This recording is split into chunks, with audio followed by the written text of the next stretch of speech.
All right, folks, it's Sunday, right after a pay-per-view.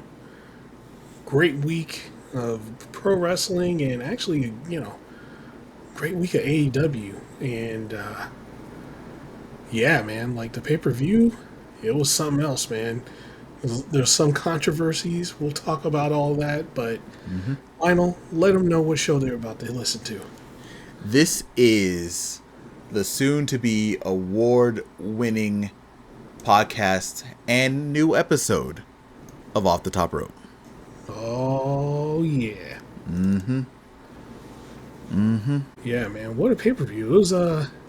It was pretty. It was really good, man. Really good. I had a good time watching it. It felt Go like ahead. AEW was trying to like one up themselves from All Out, because All Out, they had like maybe one or two matches that were kind of like eh.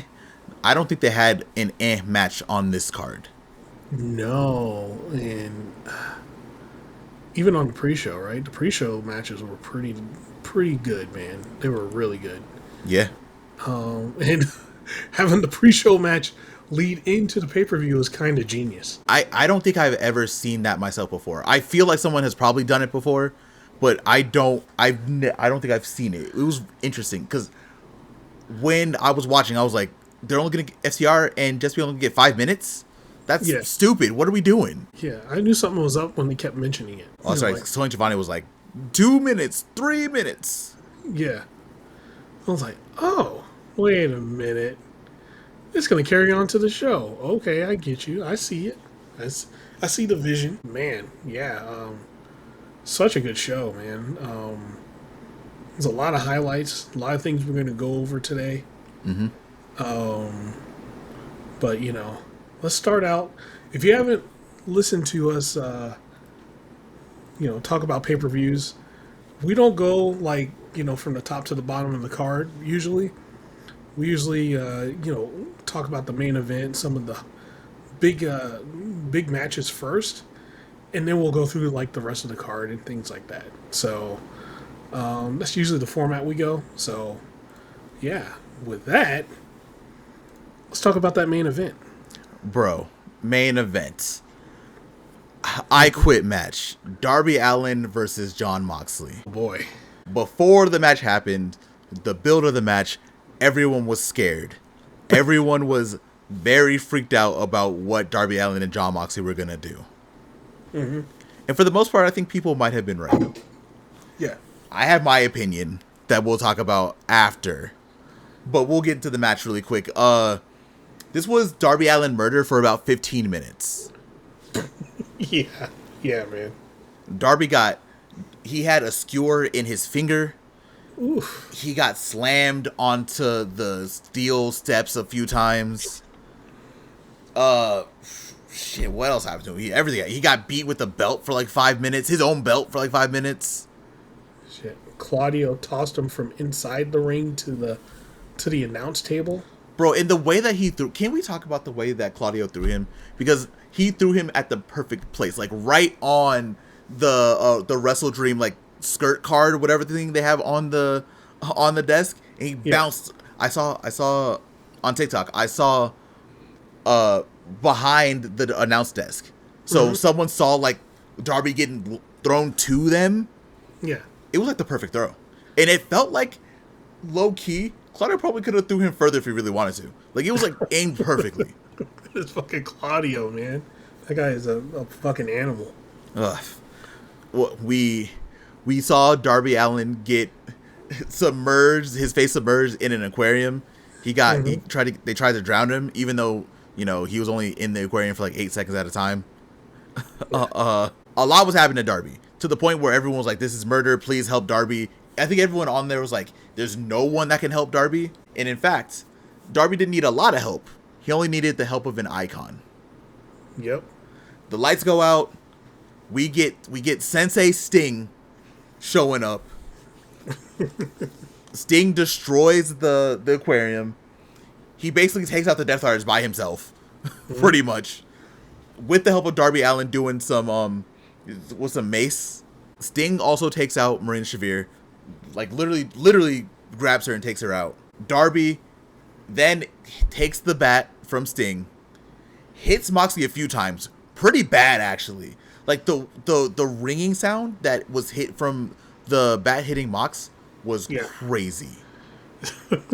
Then he hit the coffin drop. Then he put him in the Scorpion Deathlock while in like a pool, because at this point, with the aquarium broken, there was a bunch of water and glass in the ring. Yeah. Moxley says, "I quit." Darby gets his first win over Jon Moxley. Controversy happened. A lot of people said a lot of things about this match. Some people thought it didn't go too far. Some people thought it was all right. Some people thought it went too far. Some people don't understand that Moxley without the Death Riders is a bitch. Like a lot is going on. But Proffitt, before we get into all the controversy, what were your thoughts on the main event? You know what? The main event was fun, man. Like, I think the thing that gets people is, there's a lot of times, like, this is something Jon Moxley does, and he does shit that'll make you uncomfortable. And people get weirded out by that. I think that's like a lot of the things that, one of the main things that happens. Like, he'll do some shit that'll make you uncomfortable. Like, putting our, Darby in the face in the aquarium thing and the skewer thing. Mm-hmm. He'll push it. He'll push it, right? Like, because, they both have to agree on it first, right? But because they can. You're not going to see stuff like this in any other, well, maybe GCW, but any other main wrestling show. No. So they push it, They're not this PG show. Look, the thing says TV 14 plus, right? So they can do what they want. I thought the match was fine. I thought it was a fun match to watch. I was uncomfortable at the skewer spot. I was like, oh god.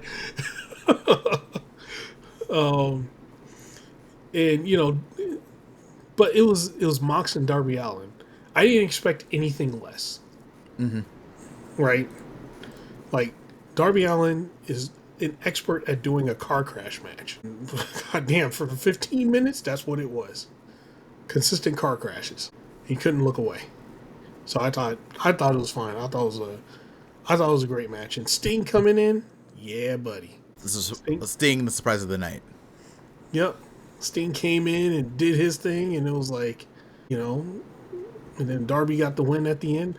I thought something else was going to happen. But they immediately showed those credits, so I was like, oh, okay. I guess it's over. at the end of the match. Mm-hmm. So, yeah, it was good stuff, man. Yeah, I agree with you. I honestly expected the match to go a little bit further. There were definitely some uncomfortable points, right? Like, I think, like you said, the skewer spot was pretty uncomfortable because that was gross, right? Yeah. Darby getting beat with the belt for like 4 minutes was also kind of uncomfortable, right? Mm-hmm. But realistically, we've seen Darby do and take a lot worse. Yes. The Claudio spot was pretty bad. And then I didn't even talk about this, but Pac then dragged him on the other side of the ring after, like literally right after that. And then he got put through tables. Darby went through with this match. Hey, he had to earn that win. I definitely thought it was going to be, I thought we were going to get more, which I'm not going to complain. I'm not saying like that's a bad thing. I definitely expected to get more. What we got is totally fine. I don't think they should have went crazier. Now I'm thinking about it. I had some time. It's been a little bit since the pay-per-view. It's probably better they didn't go any further than they did. I think they did what they had to do. They told the story they wanted to tell, and people are like freaking out about Jon Moxley, but we've seen this from Moxley now a couple times. Yes. Like Moxley, he is not as like, this is not the dog Moxley that we had a few years ago. Like if this was Moxley that was wrestling the Gage, yeah, sure, he wouldn't have quit immediately, right? This is not that Jon Moxley anymore. Why do you think he surrounds himself with the Death Riders? Why do you think he does nothing by himself? Mm-hmm. This is why. And this is the story that they've been telling literally since All In. Literally. Yeah. Like in your face, like literally. So it's going to be interesting to see what happens. And I put that on Blue Sky too. It's like we've seen this with Hangman, right? He was by himself with Hangman, tapped out, right?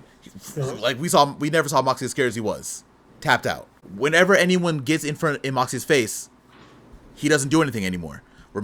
Y'all remember when everyone thought Kris Statlander was going to join Death Riders and everyone just assumed that it was going to happen, myself included? And then Kris Statlander destroys Wheeler Yuta and then flips off Moxley right into his face? You think Moxley of 2 years ago would have just let her do that and then run off? Oh, no. That was a paradigm shift waiting to happen. Exactly.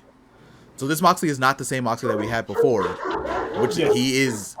I'm not going to say wuss. I said bitch before. I'm not going to say wuss. I'm not going to say bitch or anything like that. But he's definitely not the dog that he used to be. So the interesting thing is what's going to happen with the Death Riders. Do the Death Riders see this? Like, what's going to be happening from there? And I think that is the most interesting question to me. Because, if we're going to be honest, I feel like Claudio is a murderer. Pac is a murderer. Yeah. Daniel Garcia and Wheeler Yuta are just kind of there. Marina's a murderer. And it feels like Jon Moxley is not that. Let's see. So, here's what I think. With a lot of Death Rider things, I don't think this is over. I don't think it ends with this. Like, I think, like, he's going to come after Darby again. So, we're going to see. I'm very interested to see what happens next. I kind of agree with you, but I don't think we're gonna get like another match between them. I think this is the point where the Death Riders are gonna be like, bro, we do all your dirty work. We kept you champion for almost a year. We are the ones who are out there helping you try to get Darby to quit. We have done all this. What have you done? I don't think it goes that far, though. You don't think so? You think they're just gonna stay together, and do you think we're gonna get the feud's gonna continue with Darby and Mox after this I Quit match? I think so, man. Like, I don't know. Like, this could have been the definitive. The feud's over, right? This could have been that. But just going by how Jon Moxley is in general, shit ain't ever over, man. He's going to hold a grudge for like 2 years. It doesn't matter. Like, he's going to come back at Darby at some point. But how far is he going to go? Like, the I Quit match feels like the perfect stopping point for right now. Yes. Yeah. It does feel like the perfect stopping point. That's what I'm not sure about. Like, because we're going to see on Dynamite, because he's for sure going to be pissed off that Sting showed up, right? Yeah. And then he's going to be, the Death Riders are going to do what they do. They're going to come in and they're going to start, because usually when they lose, they fucking start wrecking havoc, right? They go everywhere. They screw everything up.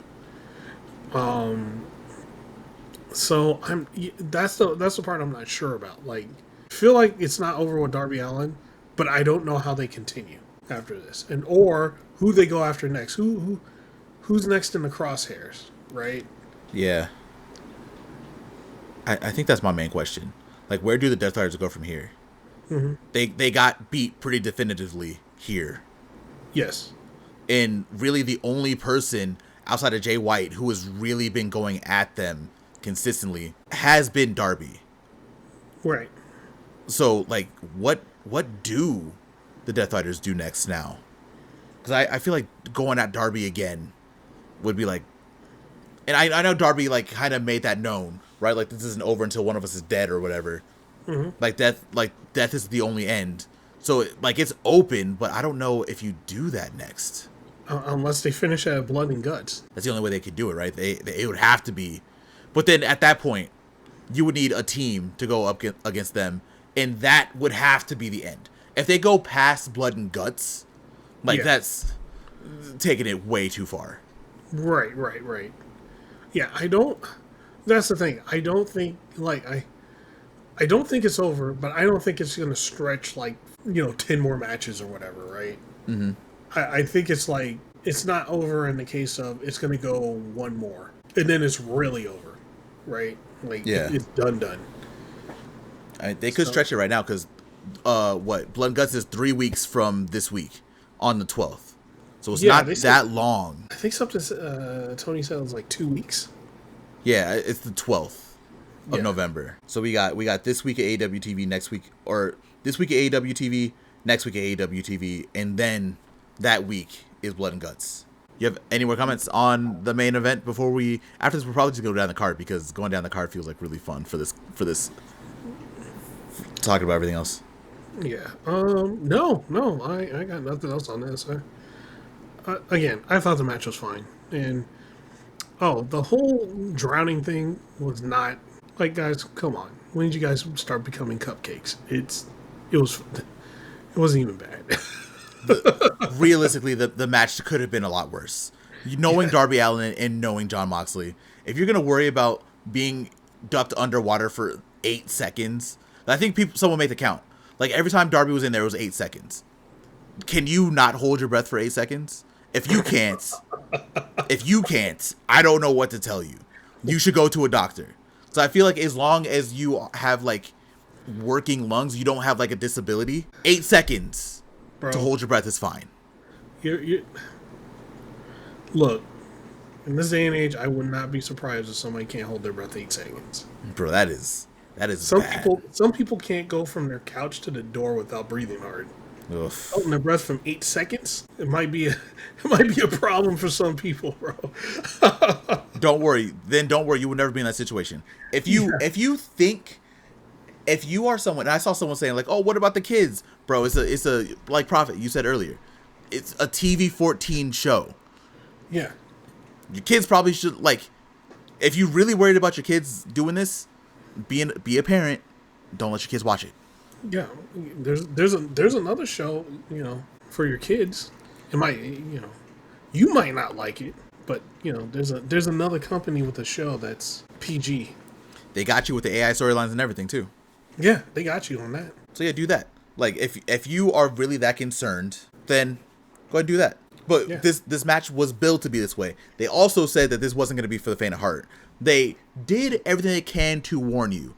The shows did everything to warn you that, hey, this is not going to be just a normal match. So if you ignored all the warnings and then you're upset about what you saw, I'm sorry, that is on you. Yeah, well, the last time we saw this was Hangman Swerve, right? Yeah. And the Lights Out match, which literally, Lights Out, unsanctioned cage match. They can do whatever they want. It's not a sanctioned match. Come on, people. And can we be real? That was definitely worse than this I Quit match. Yes. Can we just be honest about that? There's about 2 or 3 matches worse than this I Quit match. Yes. This one, Kris Statlander versus Willow. God, that street fight. That match was so fucking good. So damn good. Shit. The what was it? The bunny. Ty and Anna Jay. Ty and Anna Jay versus the bunny and Penelope Ford. And Penelope Ford. That was worse than this match. Yes. By far. They were bleeding everywhere. So if you, like we said, at some point, y'all gotta take responsibility for yourselves. This happens everywhere, and I get it. Y'all see something like, oh, how dare you? But realistically, if you're an adult, if you don't want to watch this thing that you paid for, turn it off. It's that easy. I don't know why we have to pretend like we have to like sanitize everything. If you don't like it, just turn it off. You have that option. Or don't buy it at all. If you know it's going to be there and you don't want to watch it, just don't buy it. Yeah, man. Like, you know what this kind of reminds me of? What you got? Back in the day. Back in my time. Back in my day, when Mortal Kombat came out and parents were buying Mortal Kombat for their kids and it said immature after they made the ratings thing. They were buying it for like their 9-year-old kids and then complaining it was too violent. Like, what the hell do you think was happening? You had to be an adult to buy the game. Yeah, please just do your own research. Stop doing something and buying something, getting upset about it. Do your own research, please. And I know a lot of people don't like to do that now. Like, I've seen the stats. But please, just use your brain for 2 seconds. And if you don't want to do that, that's okay. It's perfectly fine. Well, you don't want to do that. Don't be bitching about the results, right? Thank you. That's what I should have said. Like, if you don't want to watch something, if you know that you can't take it, or you know it's too violent, or you know you have a child that you don't want to see that, just don't. Like, it's that easy. But that's neither here nor there. Yeah. Now, we got to talk about the rest of this card because, bro, the rest of this card was OD. Oh, yeah. Yeah. The rest of this card was crazy, man. Ugh. And we're going to start at the very beginning. We're going to start with Tailgate Brawl. Yeah. Death Riders, Pac, Claudio, Garcia, and Wheeler Yuta versus Roddy and the Conglomeration. I wanted to say the Conglomeration, but Roddy is not messing with them at all still. Shout out to the Conglomeration with the new music and the new Tron. I said it immediately. I was like, this is 90s TGIF. And then they put out the video that they're going to put for the Tron on YouTube. It's 100% 90s TGIF. It looks. You remember those openings that we got for like Family Matters, Full House, all those? Yep. It's that. Yeah, that's awesome. So if y'all have not watched it, it's on AEW. It's on AEW Music. Take the time to go watch it. If you were around the 90s and you remember TGIF, you will get nostalgic. It's fantastic. Even Roddy's in there, and Roddy's like, bro, I don't want to do this. Like, why am I even here? It's great. The match was also pretty good.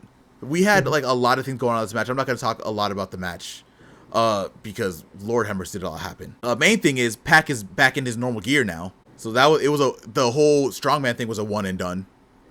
Yeah. I don't even know what parts I want to talk about, honestly. No, I'll just talk about the end. And if you have anything that you want to talk about from the match specifically, you can talk about that. But Pac was the one who was able to get the win. The Death Riders just kind of beat the hell out of the Conglomeration near the end. Yeah. Roddy was trying to do his best. The rest of the Conglomeration were trying to do their best.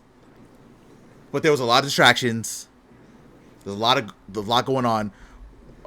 Danny Garcia distracted the referee. Wheeler Yuta is able to knock out Ishii's knee, which allowed Pac to hit like a running knee on Ishii for the win. Mm-hmm. Do you have anything you want to talk about for this match, and what did you think about it? I thought the match was pretty good. I have nothing, specific to talk about the match because overall, match was fun. It was also very chaotic. The hottest 8-man tag. So much happened in this match, and it lasted like 20 minutes. There was a lot that happened in this match. Yeah, I was actually surprised it lasted. It was that long. But now that we know where we were going, we know why they didn't really try to skim on time. Yep.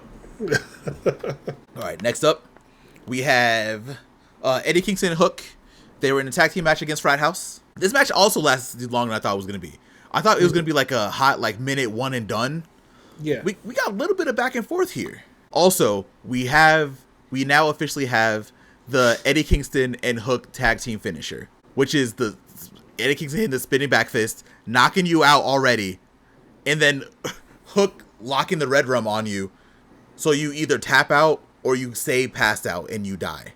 This was a very good match for Eddie Kingston and Hook. They look like a really good tag team already. Mm-hmm. We will talk more about tag teams later. Frat House did what they had to do. They came in here, they tried, but they got beat up. Proffitt, what were your thoughts, or do you have anything else you want to talk about for this match? Hey, I'm glad Frat House was there. More than once they were at this pay-per-view. I'm so happy. I remember people were really mad about Frat House because of some stupid reason. You know how people are lately. I love Frat House. I think they're fantastic. They're hilarious. Frat House fantastic, man. Like, it's one of those things. You need to, sometimes you guys need to sit down, watch some good old Ring of Honor, because the skits they're doing in Ring of Honor are fucking hilarious, man. Yes. Like, there was the last skit where they were just partying at somebody's random house, and Glacier is the HOA, and they get in a fight with Glacier. Just out of nowhere, Glacier is writing. He's like, I'm either gonna write you this ticket or we're gonna fight. And they fight Glacier. Yeah, that shit's hilarious, man. It's so good. It is so random, all the stuff they're doing. And now they got Blue Meanie with them. It's even better. That Ring of Honor, bro. It's coming up numbers right now. Look, you got some people missing Ring of Honor right now. I ain't gonna say who. We're gonna talk about a couple. I mean, this is always, if you need a word of advice from us, try your best not to burn bridges. Yeah. Just try your best. Or come on, man, get out of your own ego sometimes, That's it. right? Like, Bro, you're mad you lost to Claudio. Claudio? Claudio was like literally like one of the. And at the time he was coming in, Claudio was on fire at that point, and one of the best wrestlers in the world also. So, I would not be mad losing to Claudio. No. Claudio? Like, you can't be mad about losing Claudio. But we won't talk about him. There are going to be a couple more people that we're going to be talking about from Ring of Honor as we go throughout this night, because there's going to be some conversation points. But we go next. So we have like a little segment. We see Proffitt's favorite person, Big Boom AJ, and God. Big Justice. They're in Florida. They're at a watch party for WrestleDream. They announced that they are going to be taking on members of the Don Callis family at Full Gear. That's a thing. That's going to be happening. There should be nothing but them getting demolished. That's it. Well, you would like what happened after, because guess who showed up at their tailgate party? Who? Rocky Romero and Trent Beretta. Okay. Rocky Romero was totally taking the loss. Rocky and Trent beat up Big Boom AJ. Laid him out at his own party. Good. But yeah, we're getting the match. It's gonna be a trios match, I think. So we will see how that's gonna go. I don't know, Proffitt. Do you have any thoughts on this before we move on? Well, I already know who's taking it. Who's taking that pin? Rocky Romero's totally taking it. Every time. It never fails anymore. Because ain't no damn way Lance Archer's taking that pin or fucking Trent Beretta. This also should be fun, though, because it's going to be like a little continuation from All In, where Trent and Big Boom AJ have like their little feud because, Trent's like beating up Big Justice and stuff like that. So nice little continuation. So it should be fun. Easy little pre-show match. And, people are going to enjoy it because people have been... I was in the building with Big Boom AJ and at All In. I can now confirm that people love them, bro. Except for the guy who's sitting next to me that looked at Charles Alexander. He was not happy with Big Boom AJ at all. See? Even the Josh Alexander lookalike didn't like him. He was... So now, imagine the real Josh Alexander. It's all bad. Oh, no. We're not putting Josh Alexander in this match. I think Full Gear, he's going to have some plans for Full Gear. Yeah. Next up, we had a tag team match. Women's tag match. Willow Nightingale and Harley Cameron versus Megan Bayne and Penelope Ford. When I tell you, the first couple matches were really good. Like, don't get me wrong. But it felt like this was the match that really kicked us off for the show. And I don't think we knew what we were going to be seeing until after this match. This was like tag team at its finest. Willow and Harley are a really good tag team, and then Megan Bayne and Penelope Ford were also fantastic as a tag team. Yeah. Again, this is one where a lot happened in here. We got a lot of Megan Bayne and Willow Nightingale minutes. Penelope Ford is the MVP, and I don't think we talk enough about how good Penelope Ford is. We don't. We do. We have talked about it in this podcast a lot. But as a community, we don't talk about how good Penelope Ford is. Because she was like the glue for this match. She did so much in this match. And the tag team synergy between her and Megan Bayne is just fantastic. If there was any match to get you excited for that tag team tournament, which we're finally going to get brackets for this week, it's this match. Yep. Let me tell you, the right people win.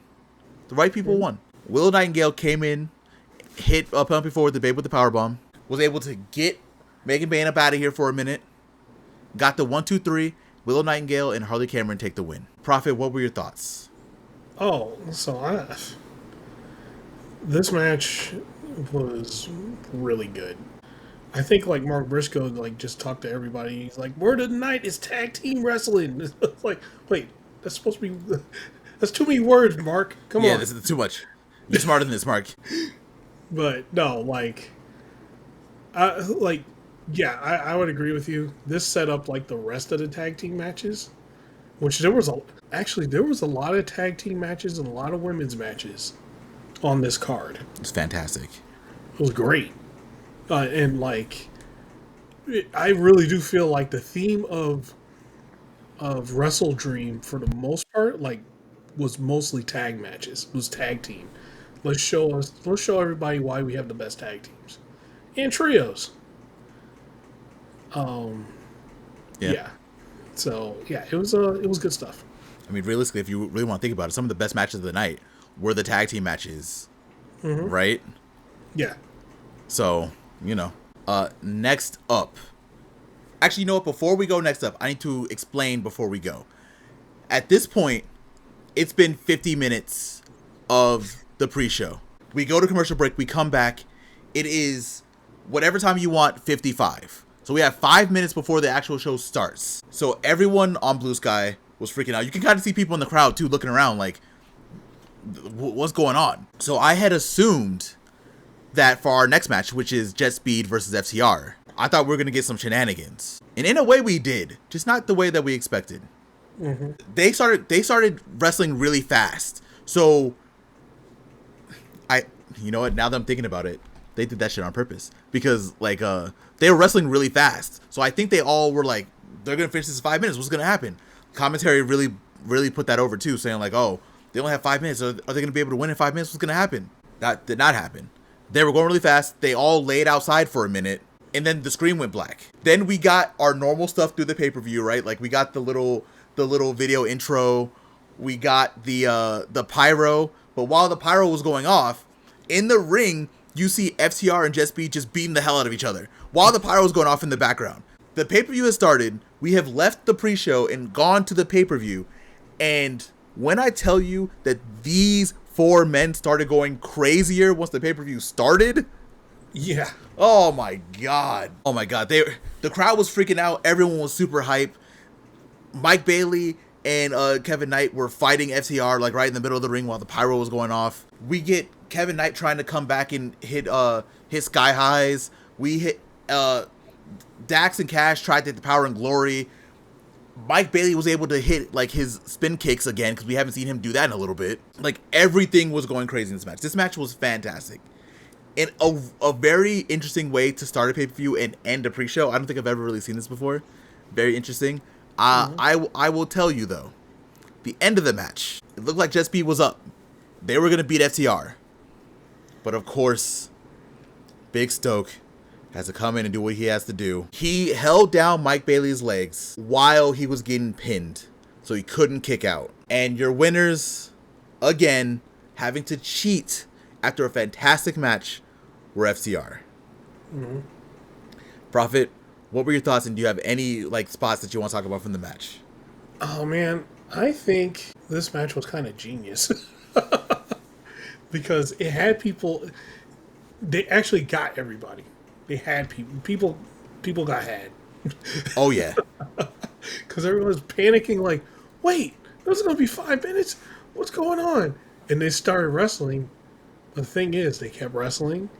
They kept wrestling. The time was going down. The time ended, and you saw the thing for the show go up, and you're like, huh, did they end it while they're doing the beginning of the credits or something like that? And then when everything popped back up, they were still going. And at that point, people were like, oh, okay, I see the genius in this. Mm-hmm. And I do think, just like to go off of what you said, right after the official pay-per-view began, they went nuts. They just started going crazy. I think there was, I'm trying to think, there was one point, okay. So there was one point where somebody had the pin on Kevin Knight, crazy ass, what's his name? Mike Bailey goes up to the top rope and does the Omega Weapon to break the goddamn pin. Kevin Knight was looking like he was like convulsing, like he was like, oh, I was like, oh no, you killed your own partner. He killed Kevin Knight and I think it was Dax. He killed them both with the Omega Weapon, man. Bro, what have we said about Mike Bailey? He's a psychopath, man. Psychopath and an idiot.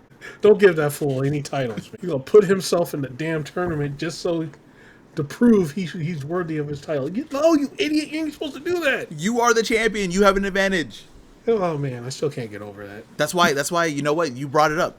That's why when he did the Omega weapon, he was like, I can break up this pin. I know how to do it. And they were at the edge. All he had to do, if he wanted to, I think it was Dax. I think you're right. He could have just pulled off Dax or Cash. I don't know which one. He could have just pulled off a member of FTR. But instead, he climbed up and was like, all right, let's go. And almost killed his own partner too. Look, all right, he was literally right there. That's the thing. He could have just like kicked him and like pushed him off, right? Anything. But no, he just ran up the top rope and did Omega weapon. I'm like, what are you doing? You're gonna kill Kevin Knight too, man. Oh man, I do think like the end of the match was pretty, makes it to where it's a little bit more open ended, where they're going to fight again, right? Yeah. I could see like a best of 5 going on with these two. It's gonna be a fantastic best of 5. So yeah, with the end with Big Stoke getting in there and holding Mike Bailey's legs, so he couldn't kick out. It just leaves it, for more, and I can't wait. It was a good match overall. Good match. I agree. It's also a really good way to keep FTR and Jet Speed out of the tag picture for right now, because Lord have mercy, Jet Speed should be AEW World Tag Team Champions right now. The tag team division is just heating up, man. It is going. Our tag team division is going crazy. It's been reborn from the ashes. Yeah. Low key, we could talk about that for the Trios division too, because we have a very interesting thing that's gonna be happening later too. Ooh. Yeah, that's gonna be good too. Oh man. Mm-hmm. But as we proceed with the pay-per-view, this was technically kind of the opening match in a way. So after this match was over, we got Tony Schiavone, and he was with Lou Thesz's widow, Charlie Thez, which opened up a lot of questions, because I was like, wait, his ex-wife is here? How? And I guess Dave Meltzer said this, so I don't know how true it is or not. Apparently the age difference between Lou Thez and his wife, Charlie Thez, was 30 years. Yeah. Because he was born in, like, what, 1910, 1915, whatever? Yeah. He was, yeah. He passed in 2002. Yeah. So we got to see her. You could tell that she was, like, in wrestling for a little bit, because she was on the mic. She did a very good job on the mic. Mm-hmm. So we got to see her. And that leads us to, I guess, technically the match that was going to be opening the pay-per-view. Yes. We had Jamie Hayter versus Thekla. Everyone was banned from ringside. We found out during Tailgate Brawl. And boy, was that the right decision. Oh, yeah. Thekla comes out looking like a monster. Jamie comes out looking real smug. And these two women went to war. Just war. So, again, this is another match that so much happened in. This was easily Jamie Hayter's best match since being back from injury. Mm-hmm. Easily. And Thekla is a star. Yeah. Just the way that she has taken over AEW right now, the way that she was able to have this match with Jamie Hayter was fantastic. Mm-hmm. This match could have went either way. Like, this was really back and forth. Thekla was able to hit her, I don't even know what you want to call that spear. That spear from the spider, she was able to hit that. That didn't work.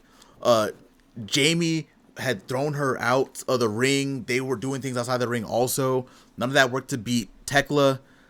What did work is Thekla went for the spider walk to try to, like, freak out Jamie. Jamie Hayter got up, hit Thekla with honestly, probably some of the nastiest layers we got of the night. Took Tekla's head clean off a couple times, hit the Haterade, and got the victory. Tekla's first loss in AEW came at the hands of Jamie Hayter, but easily Tekla's also best match in AEW. Afterwards, Queen Aminata comes out to celebrate with Jamie Hayter. Sky Blue and Julia Hart come out to grab Thekla. And now I think, because we knew Blood and Guts was going to be happening, but Triangle Match is never confirmed. Now they most likely will, now that Thekla got this loss. Proffitt, what were your thoughts on the match? My thoughts on the match were, look, Thekla is If you haven't noticed Thekla is a star yet, I don't know what you've been watching. Like, her presence is incredible, right? Like, even the whole package on how they packaged her and stuff like that, how she comes out, how, like, everything. Like, Thekla is incredible. Wrestling is fantastic too. Like, this match was really, really, really good. I do like the times that she did try to go for that spear, that Jamie Hayter immediately was like either stepped out of the way or she clotheslined her for it. She punished her every time she went for the spear. Thekla did hit it once though. She did hit it. Mm. But yeah, man. This match was, yeah, they went at it. They went hard. They were throwing each other into the those LED panel things, and they were throwing each other hard, man.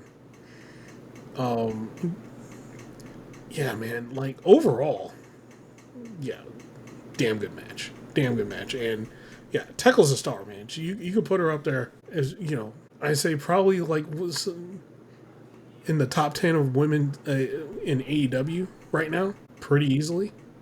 I don't even think that's up for discussion. It's like, I think that's a sure thing now. Yeah, she's up there. And she's becoming undeniable, right? Like, at this point, at some point, they're gonna need to put some type of title on her. A singles title doesn't have to be the world title; it could be the TBS or whatever. But at some point, Tekla's gonna need a title. Well, I don't know about the TBS title. I don't think that's going anywhere anytime soon still. But we will talk about that later. Because there is a very big topic of conversation about that TBS title right now. It's the second world title right now. Yeah. We will be talking about that. What we will be talking about right now, though, some people calling it match of the night. I don't blame you. We had Jurassic Express versus the Young Bucks. Oh, man. Winner of this match got $500,000. Cold hard cash. Oh, man. First off, we get to see how much money the Young Bucks had remaining because they couldn't bribe anyone. They did not have enough to buy the pay-per-view in America. They had out of $500,000, they had $32.17. They could not even buy the pay-per-view. So they didn't get their music, didn't get any pyro. They got nothing. The best part is, this is when I knew the St. Louis crowd was like OD. They already had a bunch of signs prepared. People in the front row had like dollars out. There was a sign saying like, take a picture with me and get $20. Nick Jackson ran over there immediately and was like, okay, let's go. Where's the money? Like, just hilarious. Shout out St. Louis, bro. Like, great crowd. I know we're going to be talking about them a lot and how great they were of a crowd tonight, or yesterday. But yeah, just fantastic. Yeah. Luchasaurus, Jungle Jack Perry, come out here like they haven't missed a beat. Still. Not at all. They came out here with some new tag team moves. They came out here and fought toe to toe with the Young Bucks. The Young Bucks were doing everything they could to like fend off Jurassic Express. They tried. They did their best. There were a bunch of points where it seemed like the Young Bucks were going to win this match. A lot of points. Like, if you have not watched this match, and if you not watched this pay-per-view, please just take the time to watch it, because we are not going to talk about everything. Because we talk about everything, it's going to be crazy. The main thing I want to talk about like how Jack Perry was dodging some of those BTE triggers. Mm-hmm. And I want to talk about how over Luchasaurus is. Oh my goodness. Yeah.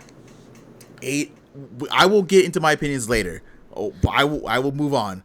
But we got to talk about near the end of the match. Jack Perry got hit with the BTE trigger after dodging it a couple times, but he was able to kick out. Matt then grabbed Jack for the tombstone and he tried to flip, but Luchasaurus grabbed him and just threw him basically like 50 feet away. Like, it was crazy. Jack Perry was able to dip out from what Matt Jackson was trying to do and then hit it with the Poison Rana And then they did the countdown to extinction. They're even doing like a little countdown, like a little 3, 2, 1. And then they did countdown to extinction. And Jurassic Express won the match. They got the 500K. Everyone was happy. Everyone was excited. They get into the ring. Jack Perry offers some of the money to the Young Bucks. And then Jurassic Express offer their hands to shake their hands. It looked like Matt wanted to, but Nick was not having any of this. There was like a little... I'm not going to say Young Bucks tension because there's not really tension between them. But they have like their own difference of opinion right now. Before we can see anything happen, because they might have shake their hands, they might not have, the Don Callis family comes out. Lance Archer, Mark Davis, Josh Alexander come out and attack Jurassic Express. Josh Alexander then gets in the Young Bucks' face saying, "What are you doing? Why? What is happening? Let's go. Fight them. Let's do this." Young Bucks were like, "No, we're not doing this," and they jumped out of the ring. Then we get Kenny Omega's music. I didn't know Kenny was there. We got Kenny's music. Everyone freaked out. Kenny runs down, but stops in front of the Young Bucks. The Young Bucks are now out of the ring trying to walk away from Jurassic Express getting beat up. Kenny's trying to get them to come into the ring to help. They don't. Kenny then goes in, and Jurassic Express and Kenny Omega clear the ring of Don Callis' family, and they raise their hands high. Great moment. We're getting more for sure. Kenny and Don Callis' family. Jurassic Express is going to be in there. We might get a Young Bucks turn. Who knows? Proffitt, what were your thoughts on the match and the end segment? The match was great. I did like how Jack Perry came out as Craven. If you guys didn't realize that's what he came out and his entrance was. He was Craven. But, yeah, man, the Jurassic Express, they should have never broke up. I get why they did at the time. They had to go their own ways and, build themselves up to be better. But, man, them together now, they're excellent. And the end segment, was pretty interesting. That we're gonna see the Young Bucks make a choice. They're gonna have to make a decision at some point, and who they're gonna side with. So that's gonna be interesting to see. Are they gonna continue to be the down and out broke Bucks, or are they going to join forces with Kenny Omega and put you know what? Now I'm looking at it. That seems like the other Blood and Guts match. The Don Callis family versus Omega, Jurassic Express, and whoever the Bucks decide to join.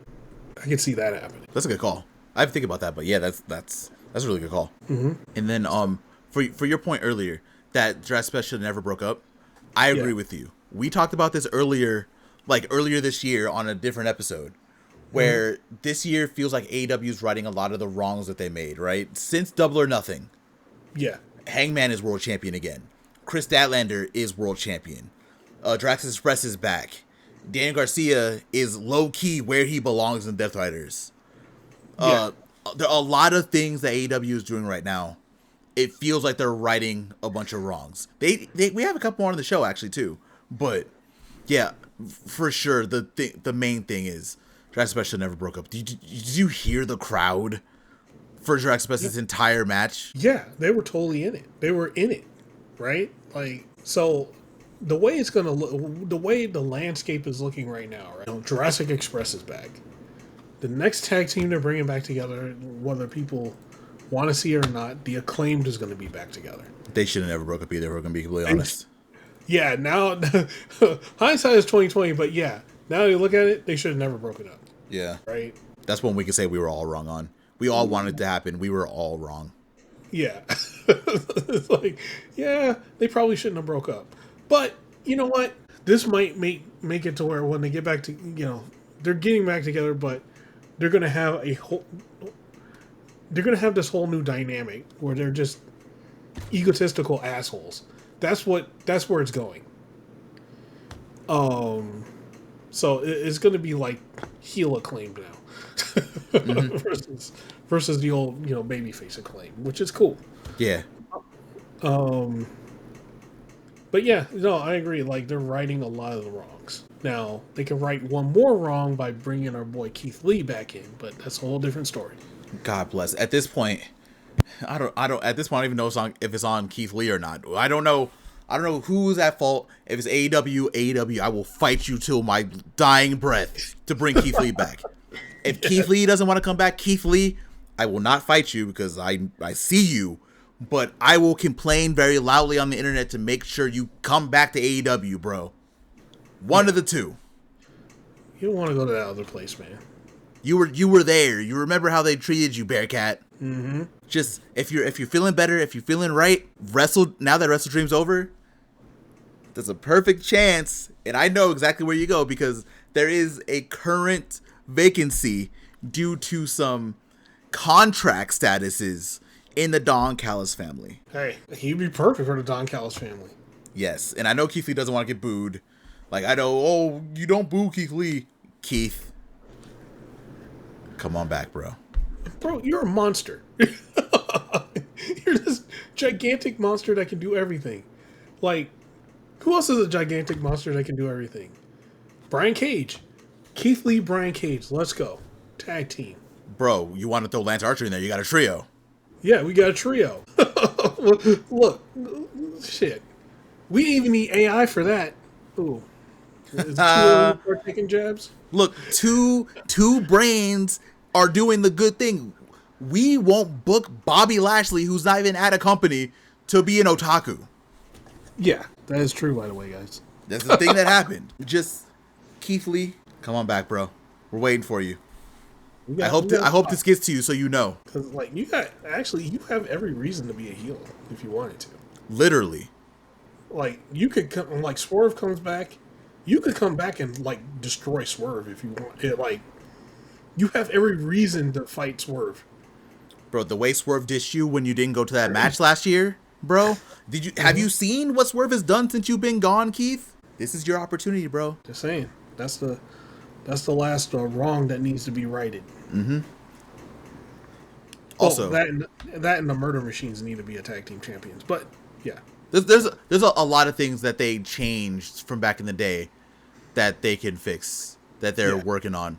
Bringing Keith Lee back is definitely one of them. Mm-hmm. Sadly, it felt like the Murder Machines were close. We never even got that feud with the Syndicate. Sadly, not for real, but it is what it is. You have any more thoughts on this tag team match before we move on? No, it was great. It was a great tag team match. Glad to see the Jurassic Express back. Glad to see the Bucks doing their thing, man. When the Bucks do their thing, it's like some of the best tag team wrestling that you can watch, man. So, yeah, this whole match all around was just fantastic. But again, the theme of the night was tag team wrestling. They were on a mission to show we have the best tag team wrestling. They low-key did the same thing for the trios. Yep.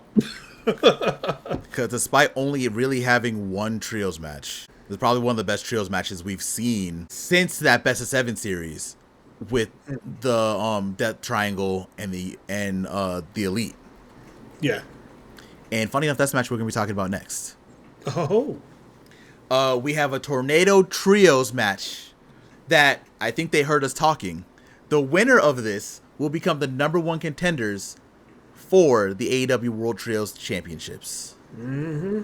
We had the Her Syndicate, Shelton Benjamin, Bobby Lashley, MVP, versus The Demand, Ricochet, Bishop Khan, Toa Leona. So there were no tags in this match. This is a Tornado Trios. Anyone could be in the match as long as they wanted. Bobby Lashley and Shelton Benjamin weren't really in the match at the very beginning for too long because they got taken out. The Demand had a plan. They wanted to make sure that MVP was by himself because MVP is the weak link. We fully understood that. Sadly, that didn't work out too well. MVP was getting kind of ragdolled a little bit, but once Shelton and once Bobby get up, they're not going back down.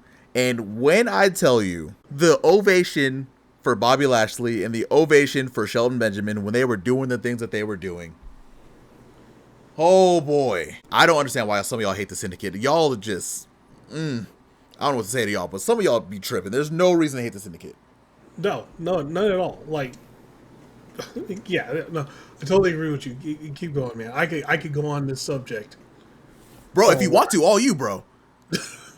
Like, okay. I get that you guys are like, oh, they're from WWE and stuff. Who cares? They're pro wrestlers, okay? they're fantastic at what they do. These guys, look, these guys were never going to get booed, ever. It's just not possible. They even tried getting themselves booed by adding MJF to the crew, and it didn't. If MJF wasn't there, they were never booed. So they had to like keep him there, and they didn't like it. So, bro, they got to the point where they started booing MJF by himself, and then cheering the Syndicate. Yeah, people don't want to boo the Syndicate. That's the thing. But if people having this weird problem with them because of some shit that they heard that wasn't true, is the other part of it, right? Yeah. Like you guys are like taking this way, way out. Where were you guys when some of these other guys, I ain't gonna mention all of them, Malachi, Rusev and all them, were actively doing this shit, right? All you guys were silent. The Syndicate is actively putting people over. I don't want to hear anybody saying Bobby Lashley ain't selling for nobody or anything like that. He's doing God's work for Toa Leona, man. Bro, Bobby Lashley alone. If you discount everything else from this, Bobby Lashley alone, bumping the way that he was bumping, the way he was getting hit by Bishop Khan and Toa Leona, you're made right there. Yeah. Because if you can ragdoll Bobby Lashley, that gives you credibility immediately. Yeah. He never, if you want to really go into it, he never did that at the other place. No. Right? So, he's doing it here, and he's putting these guys over. Big time. So, stop with your crap. The Hurt Syndicate's fantastic, man. Like, there's... The only reason you're upset or angry is that you're just hating now. That's all it is. Other than that, you're just hating on the Syndicate. That's all I got. Straight up. Because if you watch this match and you're like, oh, I don't get why you like the Hurt Syndicate. Like, I'm just going to talk about two really quick moments. The first one, Shelton Benjamin. Shelton Benjamin took Ricochet, got that S grip on him, and said, you are going to fly. And Ricochet was like, what? And then he belly to back suplexed him over the top rope, and he flew. It didn't even look like Ricochet did anything. Like, Ricochet can jump. It didn't look like Ricochet jumped. It looked like Shelton literally just tossed him. Yeah. The crowd went nuts. Bobby Lashley taking out the entire demand on the outside. Crowd went nuts. MVP doing ballin', crowd went nuts. Bishop Khan and Toa Leona taking out Bobby Lashley and Shelton Benjamin in the middle, like at the beginning of the match through the tables. Yeah. The crowd was like, oh my God, how are we going to get out of this? To Proffitt's point, if you think the Syndicate has not done anything for AEW, you were either not watching the show or you just have no concept of reality. This was a really good match. We had a lot going on in here. It didn't last like super long. I don't even think it was like 15 minutes. I think it was about 15 minutes. Yeah, it was about 15 maybe, somewhere around there. Yeah. Bobby Lashley, Shelton Benjamin, MVP team up on, I believe it was Bishop Khan, right? Yeah. Am I wrong? I might be wrong. No, you're right. Bishop Khan. Because they were going to do it to Ricochet again. If Bishop Khan pulls out Ricochet. Oh, yeah, he's defended him, right? Yeah, that's right. Bishop Khan gets destroyed by the Syndicate. The Syndicate gets the pin. And now we have new number one contenders for the AEW Trios Championships. And the match is going to be happening on Wednesday. At first, I was like, new champs, but we might be getting something a little bit different. We might need to be talking about that in a little bit, but we'll talk about that when we get there. Proffitt, what were your thoughts on this Trios match? Oh, the Trios match was excellent. Like, if you guys didn't know, I was going to say that before. From what I was just saying. This was excellent. And actually, it did a few things, right? One, established two new teams for the Trios division, right? Like, you're going to have the Hurt Syndicate and the Demand in that Trios division now. And Ops might be in trouble, man, because they're going to lose to either of those teams. I'm calling it right now. They're either losing to the Hurt Syndicate or the Demand. Either one.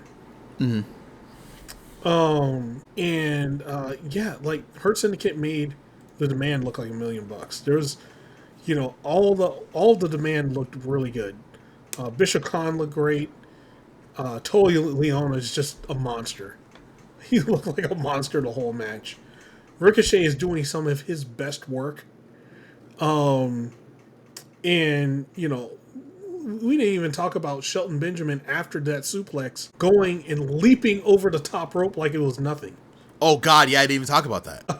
Shelton Benjamin getting that AEW age buff where nothing affects him, and he's going to be doing everything. He looks like he's 20 again. Did you see the way Bobby is bumping? He's also like he's 25 again. Yeah, it's just, yeah, man, like this whole... The whole match was it was really good, really good. So yeah, I don't really have a bad thing to say about it. If I had to nitpick, and this is very nitpicky, I would have enjoyed the match lasting a few more minutes. Yeah. But realistically, like that's who cares, bro? They did what they had to do in the time that they had. MVP also looked pretty good in the ring too here. This is it feels like we're getting close to a specifically MVP retirement. That's what it kind of feels like to me. So letting them go out with the trios championships, I would enjoy. Plus, you put those back on the map because people don't want to admit it because people hated the Syndicate. But them tag team titles were in the dumps until the Syndicate came in. And every Syndicate match, despite what you want to say, even though some of the matches were, against people that, they were going to destroy anyway. Yeah. They put those tag team titles back on the map to put Brodito where they are now. Yeah. Like, the tag titles wouldn't not have felt as significant at that point if the Hurt Syndicate wasn't this unstoppable force running through the tag division at that point. That was something AEW didn't have. They 50-50 booked their way into a problem. Because most of the tag champions, after a certain point, didn't feel like tag champions. If I'm trying to find the right word to say or right way to explain it, but I think that's the best way. Like, they didn't feel like real tag champions. Like, it felt like any Joe off the street could beat them. The Hurt Syndicate came up. You ain't beating them. You ain't coming off the street beating them. Oh, no. They show up. It's a problem. And it was even the point of when, we were trying to figure out who's going to actually beat them. Who would believably beat these guys? The only way to beat them was to completely take them out of the match somehow. Honestly, that was the only way. Yeah. I mean, it's Bobby Lashley and Shelton Benjamin. Like, do you see what they're doing? Like, you're not just going to be able to beat them. And let's be real. Can we be honest? Shelton Benjamin has lost matches. Like, why are we pretending like he hasn't? Bobby hasn't. I mean, Bobby hasn't been pinned himself, but he's also lost matches. Right. So I don't know why we keep on trying to pretend like they're just coming in here. You know what it is? What is it? Darby mentioned it in an interview this week. And people were saying like this for a while, that people would come in from another place and they wouldn't want to lose, right? And people put that on the Syndicate, even before Darby said that this week. And if you watch the show, you know that's not the case. Right. The Syndicate gave Private Party their best match. And Private Party wasn't on fucking TV. Yeah. Before that point, they weren't on TV. They were... It's going to sound like I'm shitting on Private Party when I say this, but they weren't entertaining enough or good enough to be on TV at that point. They were just a sideshow. Like, sure, they were decent wrestlers, and they're a good tag team. I'm not going to diminish their skill or whatever, right? But they weren't, compared to like Bobby Lashley and Shelton Benjamin, they weren't at that level. It was very clear when that match happened. They were not at that level. And, there's, now the tag team division has a lot of teams that can carry that banner and be at that level. Right? We got Jet Speed, Brodito, Jurassic Express, FTR is always going to be there. They're fucking legends. It's we have a lot more now. But the Bucks. How did I forget the Bucks? Hey, broke Bucks. Don't BTE trigger me, okay? Sorry. I'll give you $20. Sorry.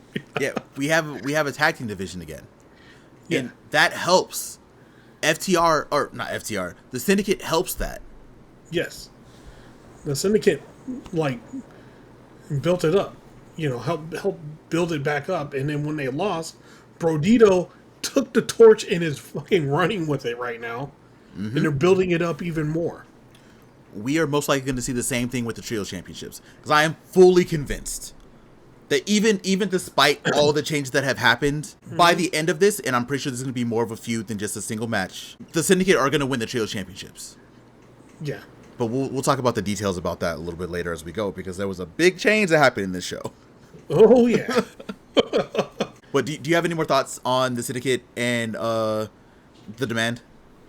No, that's it. It was a fantastic match. So then that means we are going from a very fantastic Trios match to a very fantastic TNT Championship match. We have the TNT Champion, the Protostar Kyle Fletcher, versus Mark Briscoe. And let me tell you, when these two did a very good job. This was the 5th match between them, and they were still able to make this feel fresh. We had a lot going on in this match. Mark Briscoe, in probably what I consider his best singles match to date, was giving everything to Fletcher. He was taking it, doing everything he could to try to get that TNT Championship from Kyle Fletcher. We almost got a cutthroat driver. Fletcher got hit with the J Driller.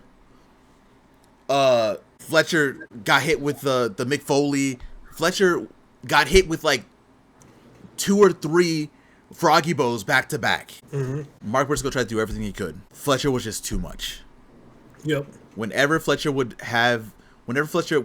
see an opening, he would be able to take over. He did a lot. He was able to get hit with the J Driller and was able to avoid the pin attempt. He almost got hit with the cutthroat driver. I mean, he had to use the referee to escape. He definitely didn't do this super by himself. Right. But yeah, we got a really good match between these two. Kyle Fletcher did win.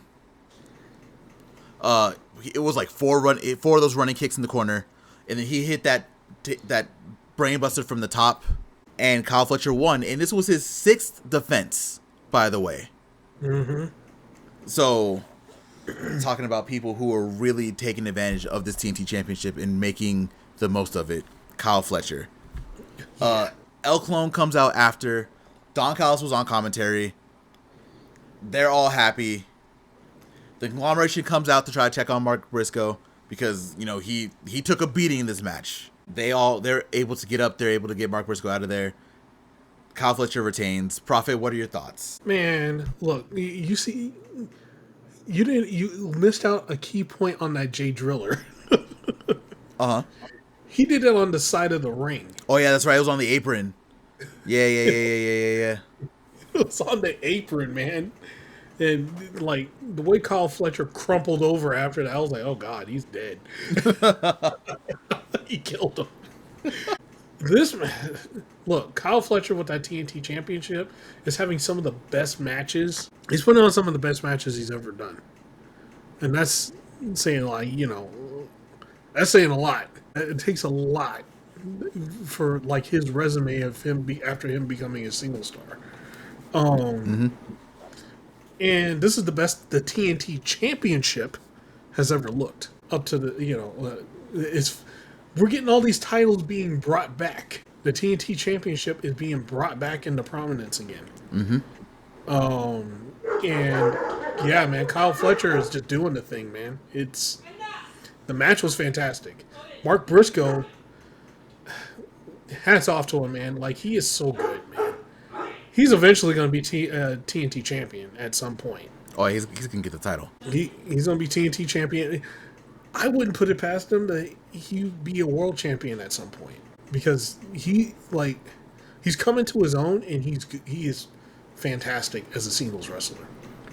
You see him wrestle. He's a combination of, he has his own style, but he has that, and he has some of that seriousness from his brother. Yeah. Once he gets like really into it, when he gets into the zone, that's when you see Jay Briscoe, right? And he's not as. The only difference between the two is Jay Briscoe was way more violent, comparatively, like his style. But yeah, man, he's come to his own. He's really, really. You can see he's really comfortable in what how he's performing now. And yeah, the match between those two was great. It took the brain buster off the top rope to take him out. So even though it's over, this little feud is over for now, I could see a match happening later on and him taking it. Because, open challenges, anybody can join. So yeah, fantastic. Next up, we're going to another pretty fantastic match. We have the AEW Women's World Championship on the line. 1-on-1, Kris Statlander versus Toni Storm. Now, while this match was a little bit slower than a lot of other matches that we've seen so far in this match, or in this show, Yeah. we had a lot of really good stuff here. I think this match is going to be more appreciated as we go. Because this match was great. Yeah, and to go off of your point of the match being a little slower, I actually liked the fact that it was slower. Because we had how many matches that were balls to the wall up to that point? Literally from Willow, from the women's tag match on the pre-show up until now, it was just gas, 100%, everything. Yeah. So this starting off a little bit slower and ramping up, I thought was perfect. And actually, like, we're going to probably say it for the next match too, because the TBS title match was also technical, like really technical. It's the TBS title started on like a little quicker pace than the Women's World Championship, but yeah, you're spot on. Like, it was also very technical in comparison to like everything else we got on this card. But yeah, man, Kris Statlander in this defense, she was doing everything she could to prove that she was championship material against Toni Storm. Toni, there were points where I don't ever actually, you know what? No, I don't think there's ever a point where I felt like Toni was like definitively gonna win this match. It feels like Kris Statlander pretty much had it handled. Even the points where Toni Storm was out there doing what she was doing and taking control of Kris Statlander, it never really felt like the match was like out of her grasp. There was even a point where Toni Storm was about to hit the Storm Zero, but Kris Statlander like bounced off the top of her head and bounced up to dodge it. Like, just incredible. Also, some people were surprised that Kris Statlander was doing like some flips and stuff like that. I don't know why y'all are surprised. Like, have y'all seen a Kris Statlander match? This is what she does. More than a woman for a reason. Literally, this is what she does. Yeah, literally. Like, people were like, "Oh my god, she's able to flip like this." I saw people on Blue Sky when she did. She does her normal like one-legged moonsault off of the apron onto the floor. Yeah. People were like, "Oh my god, she can do that." I was like, "Oh my god, y'all have not." I'm happy. Y'all have to be new fans, which is okay because new fans is great. But yeah, this is her. This is what she does. Near the end of the match, Kris Statlander was able to get Toni Storm in like a leg lock submission, or not leg lock, like a scissors, and she was like squeezing real hard. Toni Storm was not dying, like, at all. She was not dying. It got to the point where, low-key, this is again little nitpick. She had that like scissors on for a long time. It felt like a long time. Where Toni Storm had to yell, "Fucking kill me!" So then she gets up, hits Saturday Night Fever. 1, 2, 3. Kris Statlander retains the AEW Women's World Championship, which means we are officially on a new era. We're here.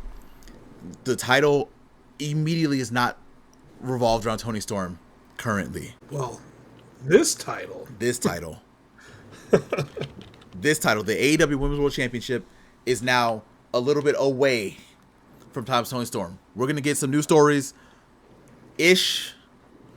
After the match, Toni Storm and Statlander, they hugged. Toni Storm gave Kris Statlander her respect. This was that passing of the torch moment. Storm is off to the tag team division. We'll get there in a second. Kris Statlander didn't get a chance to celebrate for very long because Mercedes music hit immediately. Fresh off her win in Mexico, comes down the ring with Frat House holding 3 titles each, which is hilarious.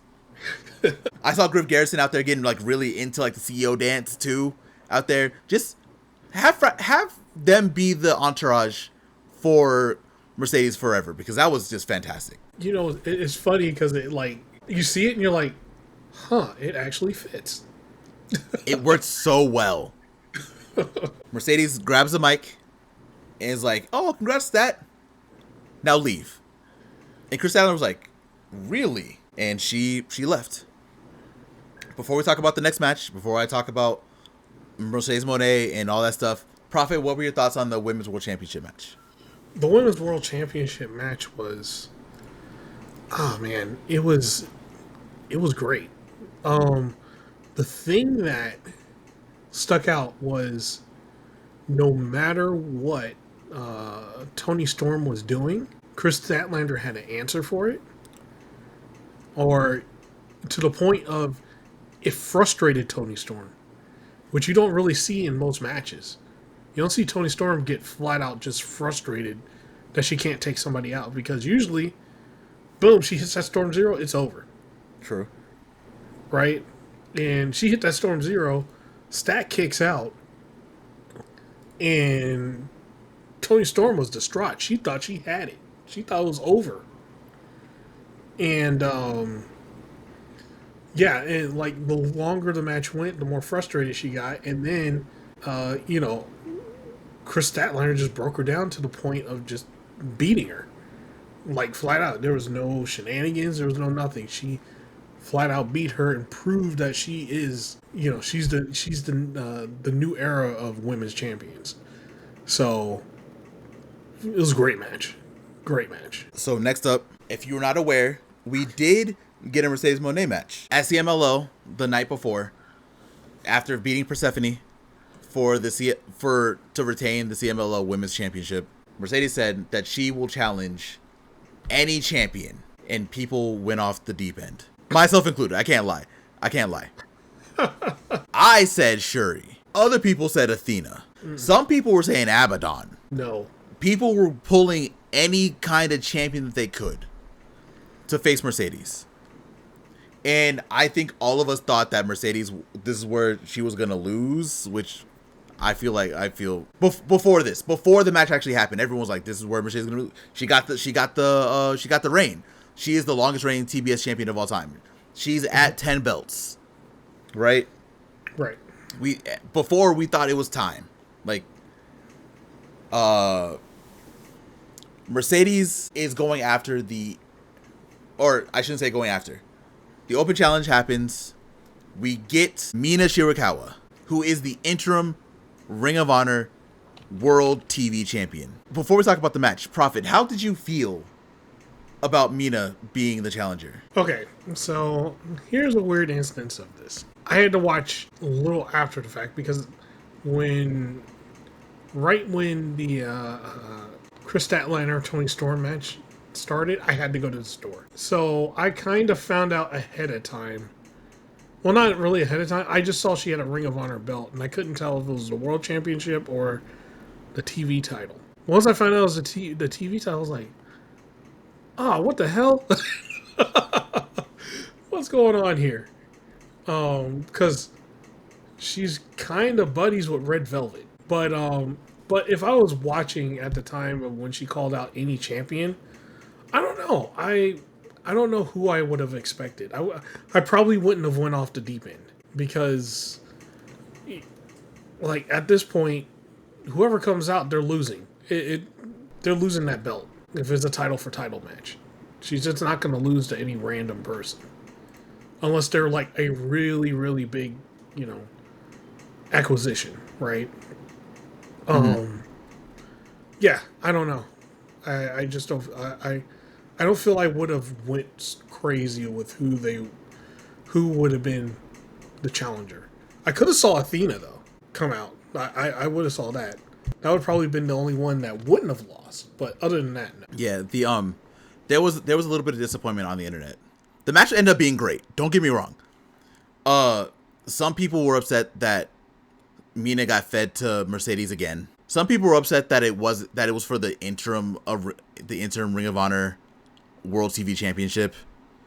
There was a lot here, right? I love Mina.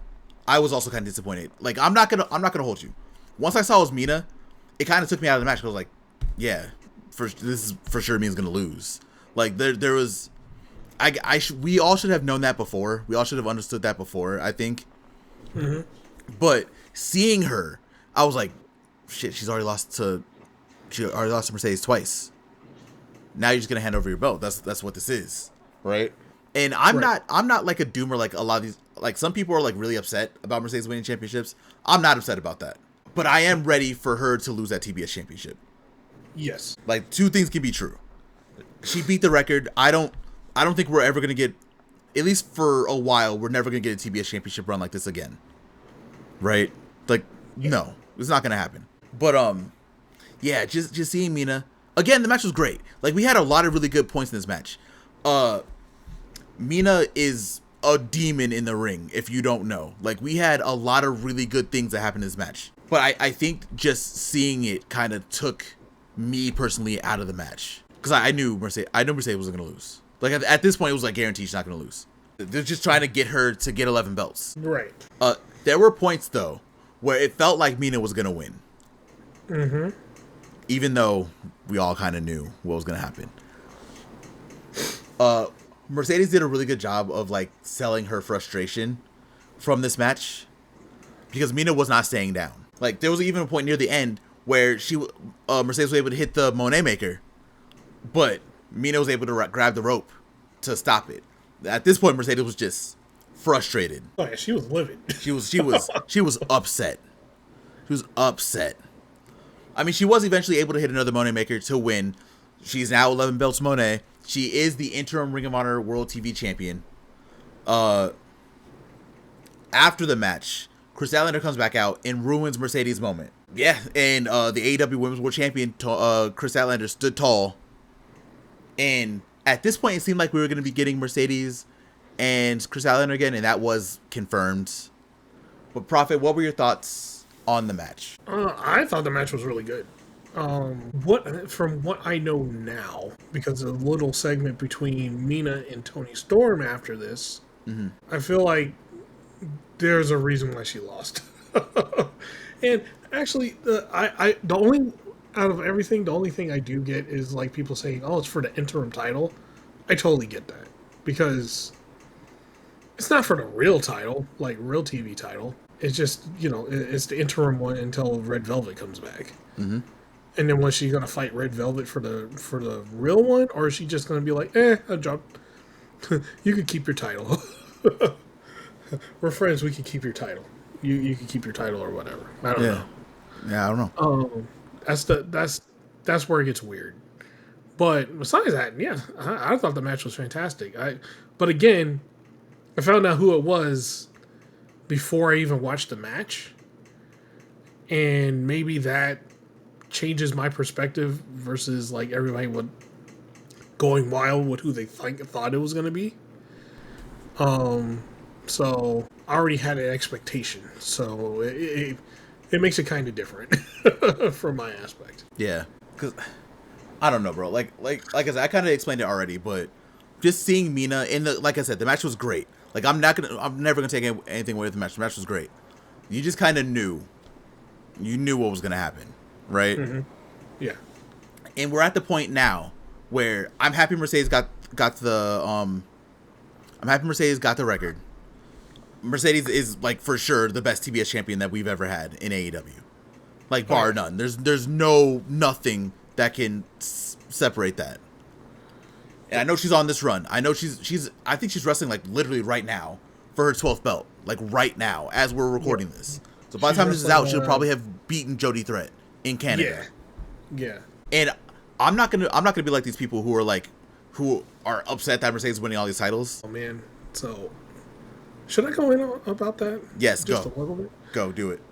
Okay, so actually, instead of going on a full rant, I'm just gonna say it in a different way. The thing you guys don't understand is what she's actually doing for women's wrestling, right? One of the things that is happening, and you can see it all throughout like some of these bigger companies and things like that.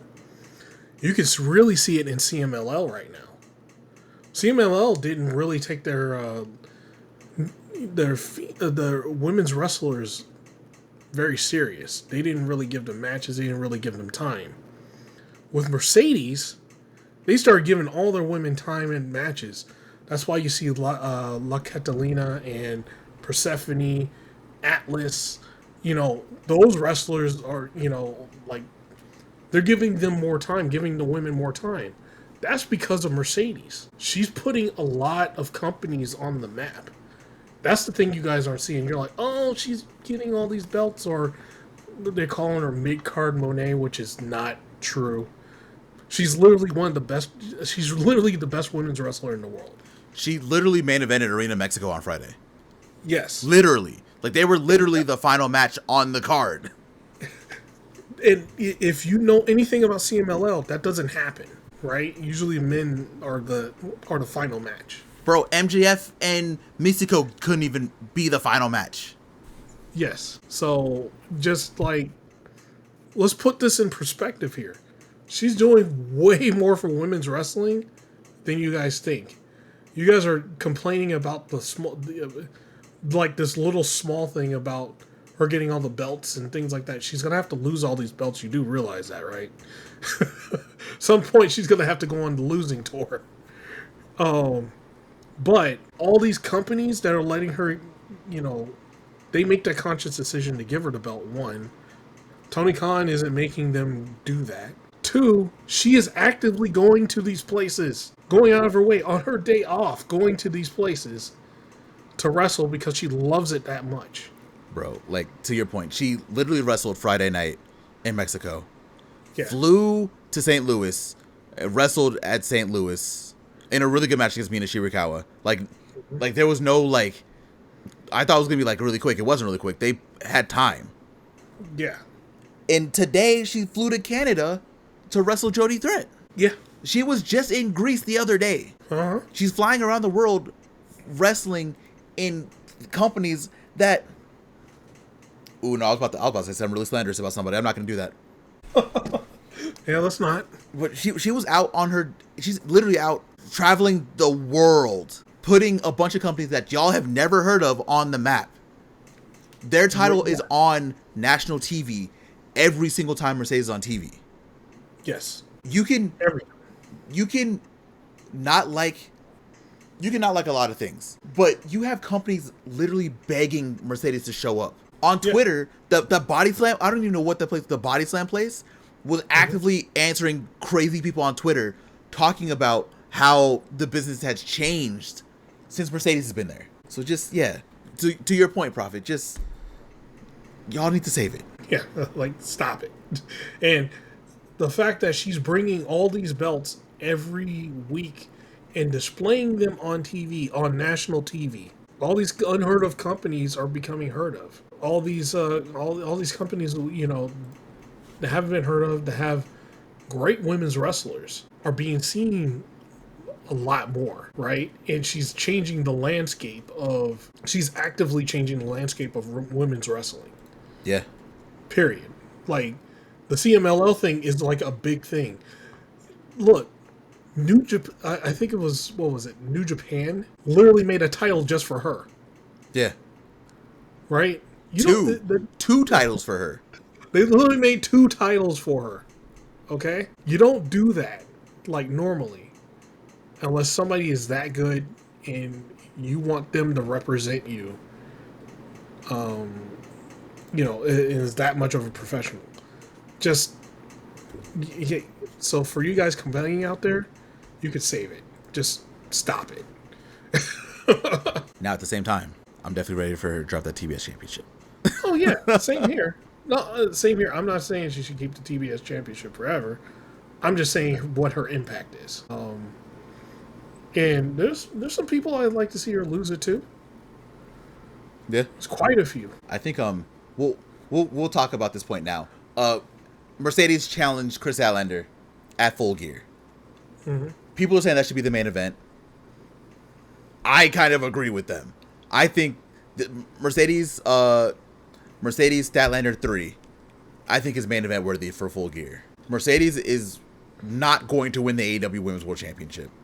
No. Spoiler alert. And that's probably where the spiral is going to begin, by the way. So y'all just wait a month. Whenever Full Gear is, just wait a month. And you can pretend like you care about all these places that you never heard of again. There you go. We solved the problem. But do you have any other thoughts on the TBS Championship and Interim Women's World TV Championship match? No, I thought it was great. Mina is so good. And Mercedes is also equally so damn good. Like, they had a fantastic match. I enjoyed every minute. Next up, we have to talk about the AEW World Tag Team Championships. We talked about them earlier. We got a defense. Yep. Brodito versus the AEW Unified Champion, Kazuchika Okada, and his first time being the champion on American soil, the IWGP World Heavyweight Champion, Konosuke Takeshita. Oh boy. I know we didn't talk about King of Pro Wrestling. Sorry. If you wanted my thoughts, you could definitely see it on Blue Sky. I don't feel like talking about him because I don't feel like arguing with people about my thoughts on Takeshita being the IWGP World Heavyweight Champion. That's where I'm at right now. That's not what we're here to talk about. We are here to talk about the World Tag Team title match. Bandito came in here. He was already hurt. That left shoulder was hurt last time. That's part of the reason why Takeshita and Okada were able to beat Brodito the first time. And let me tell you, they decided to go after that shoulder again. I think I said elbow before. I meant shoulder. Shoulder for sure. A lot happened to Brodito in here. Brody King did his best to pick up his spirits, even to the point where he was like yelling, "Just keep fighting," a couple times in the match. It was fantastic. God, so much happened in this match. We got to talk about how Okada and Takeshita were kind of like nonchalantly tagging each other for a little bit. You can tell they didn't want to be there together. We got like little tags here and there. We did get a couple like tag team moves here and there that never really worked between them two.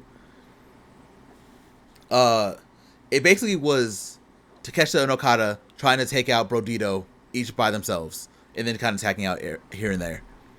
So much happened in this match.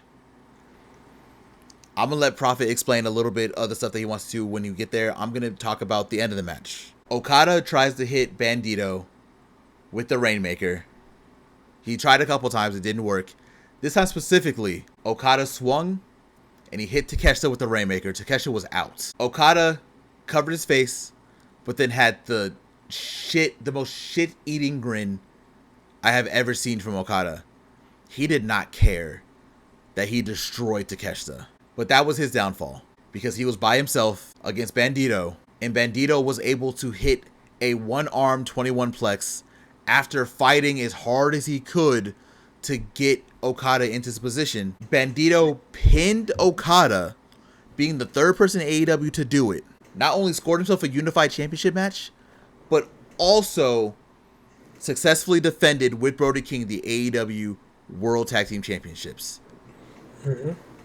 We also got a Macarena from Brody King. The boyhood dream has come true. Brody King did the Macarena where everyone's happy except for Takeshita. Takeshita was livid looking in the ring.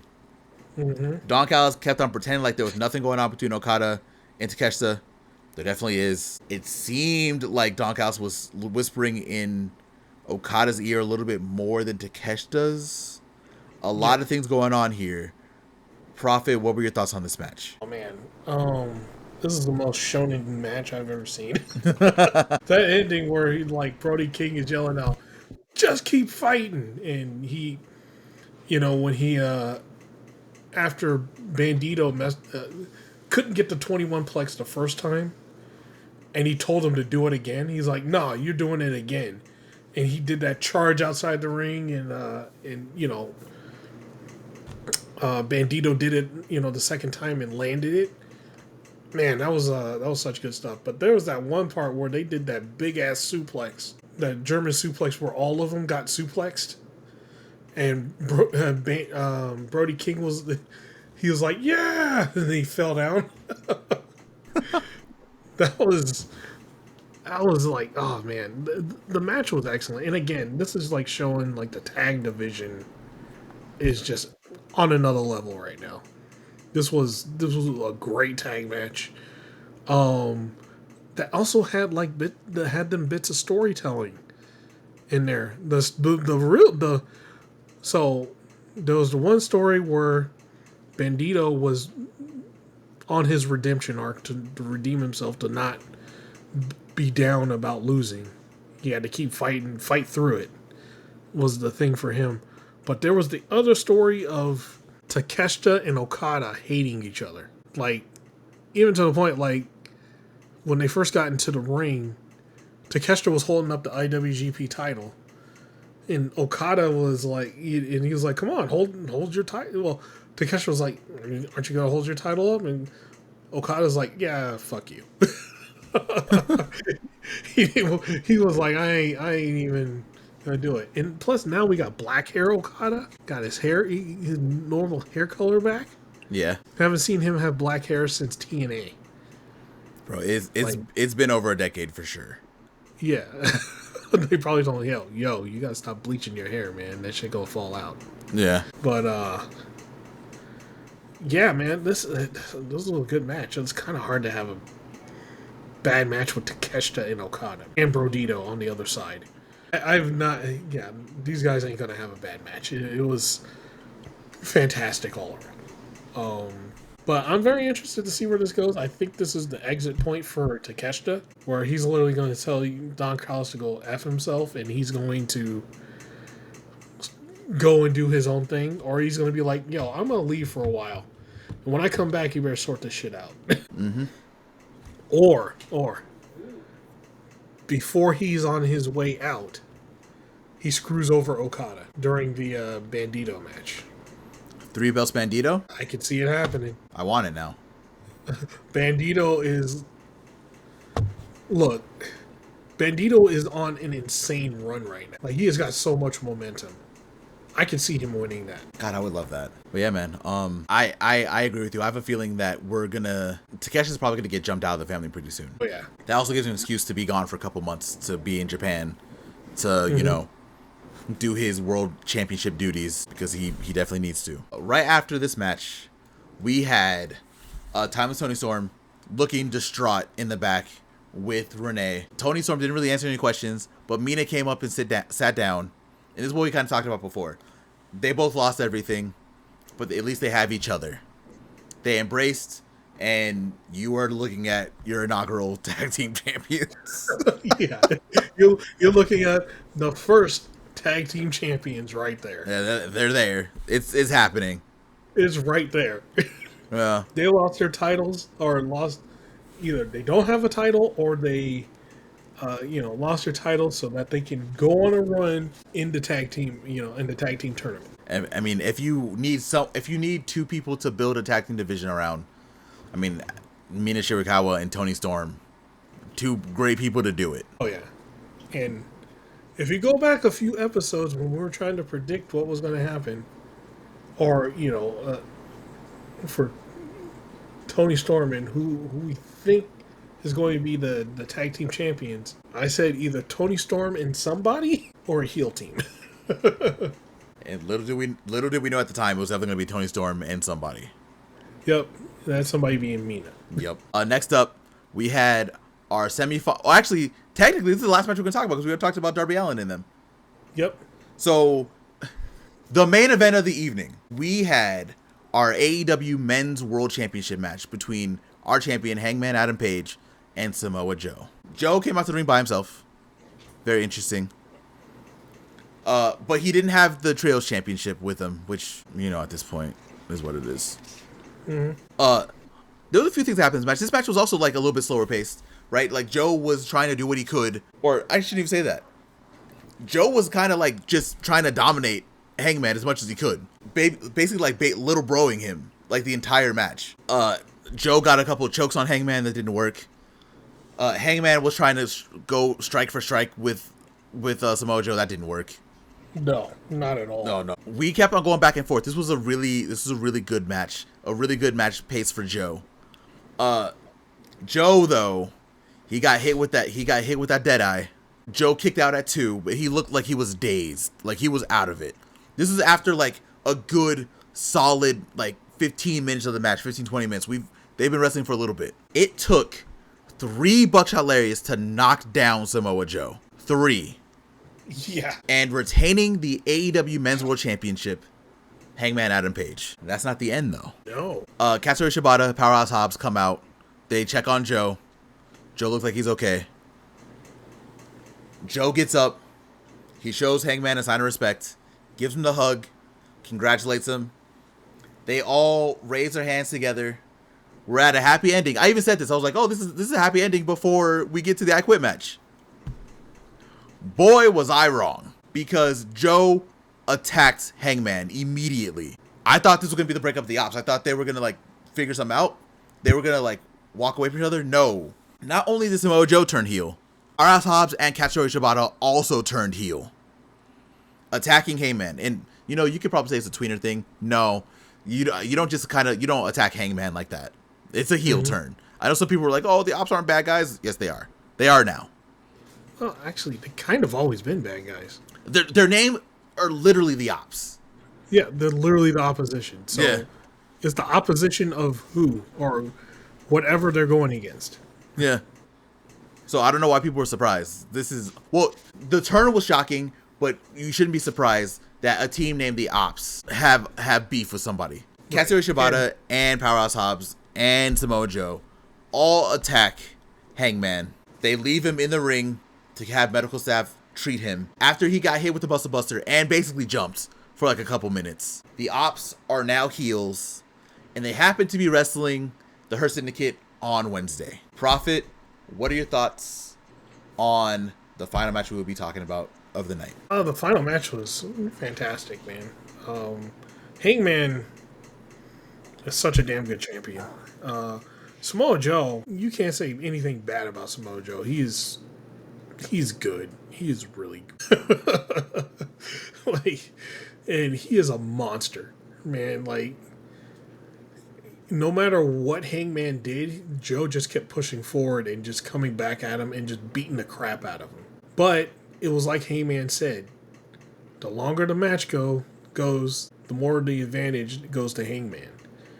And that ended up being the thing. He outlasted Samoa Joe. And Samoa Joe messed up. So it was double, you know. And after he hit that dead eye, that was it.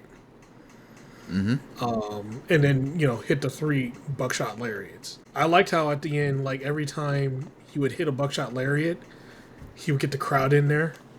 And the crowd, like every time, got louder and louder every time he did the lariat. I thought that was great. So, Samoa wasn't going down; he was just standing. Yeah, he was taking the hit, and he was dazed, but he wasn't going down.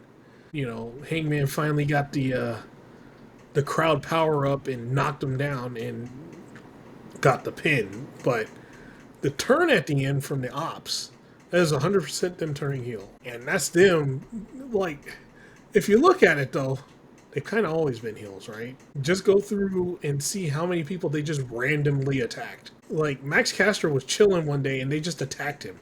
They literally just choked him out for no reason. I mean, Max Caster was annoying at the time, so valid. But he was just sitting there. He didn't do anything for them to choke him out. He was like, "Oh, hey Hook, hey Shibata, what's up?" And then Samoa Joe just comes out and chokes him out. He just because it was fun. He deserved it. Yeah, that's true. But yeah, they their thing is they take any and every opportunity. That's been their mission statement from day one. Mm-hmm. So now they want the world title. That's the opportunity that they want. But with that, I feel like they're going to lose their trios titles because of it. Yeah, we'll see. I feel like I don't think Hangman should cost them the titles. I think the Syndicate can do it by themselves. Oh yeah.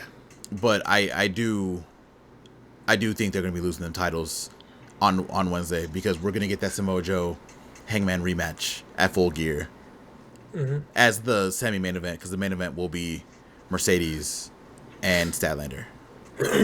Yeah, for sure. All right, man.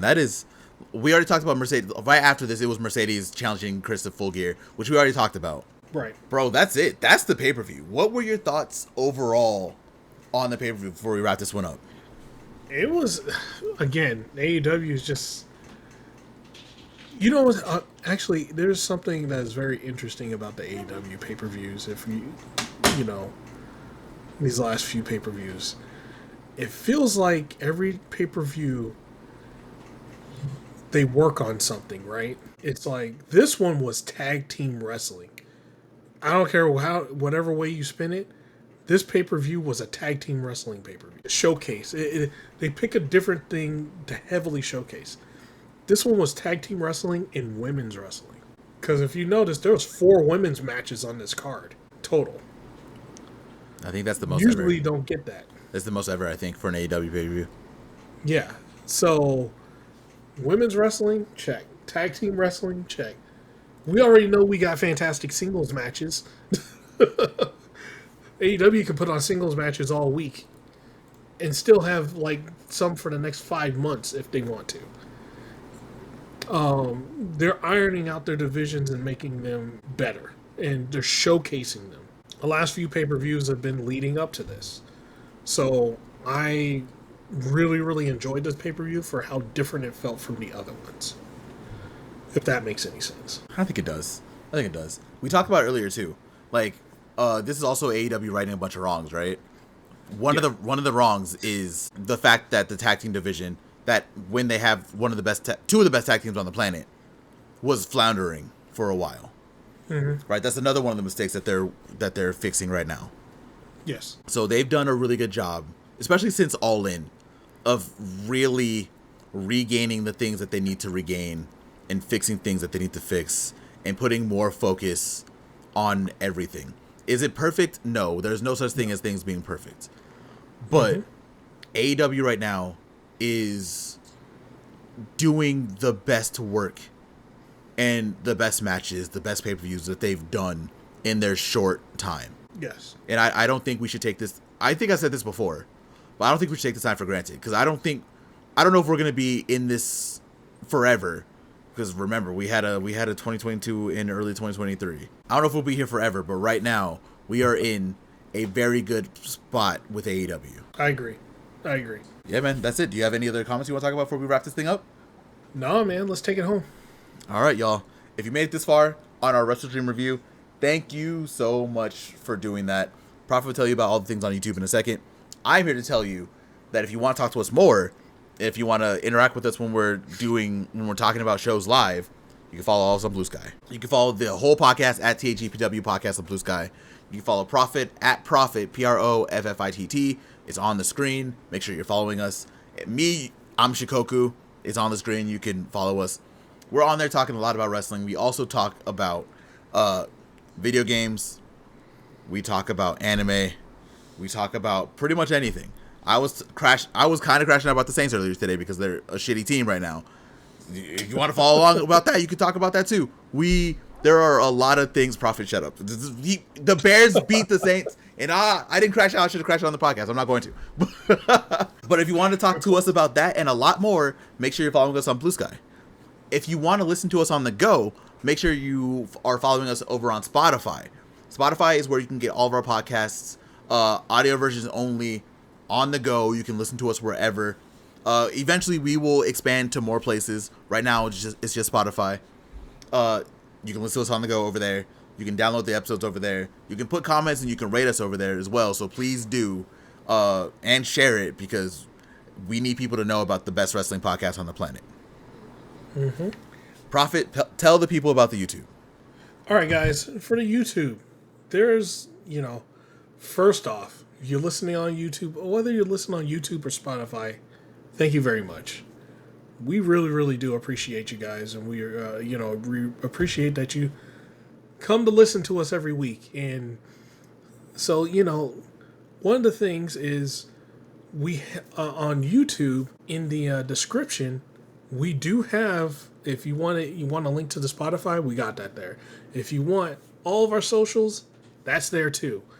And if you want the playlist, for like this episode and some of the other ones, that will also be there. But so with that, if you like this episode, tap on that like button. It for sure helps us out. Gets the best pro wrestling podcast / best AEW pro wrestling podcast out there. More people. That will for sure help us out and get us get the community growing and get more people in. Also, hit them comments, man. I know you guys have some comments. I know you guys are holding back on me. It's okay for now. But somebody does it before you, don't get mad. Don't get mad. Okay? But, hit the comment section. It's good. So subscribe, hit that bell button so whenever our content comes out, you get it. Right there. Bam, you get it. It notifies you. And you can put us on either on the side in the background while you're playing a game on your PC, or listen to us on the go while you're cranking it out at the gym. Wherever, whenever, you get the best pro wrestling podcast right to you. So, last but not least, thank you very much, and we're out. Peace.